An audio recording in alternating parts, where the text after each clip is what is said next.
Sa number 2,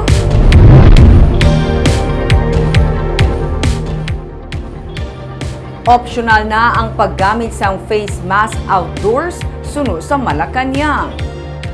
Ginapprove ni President Ferdinand Marcos Jr. ang rekomendasyon sa COVID-19 Task Force nga himuon na nga optional o kung voluntary ang pagsuksok sa face mask outdoors, pero hulaton anay ang executive order ang usa sini nga bag-o nga polisiya suno sa Department of Health.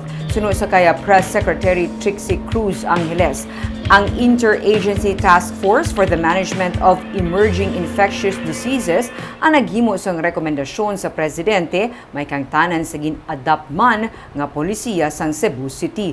Dugang pa ni Cruz Angeles, ang rekomendasyon ang specific sa optional nga pagsuksok sang mask sa mga open spaces nga may ventilation, pero ang mga senior citizens kag ang mga immunocompromised ang ginaabisuhan nga padayon nga maggamit sang face mask.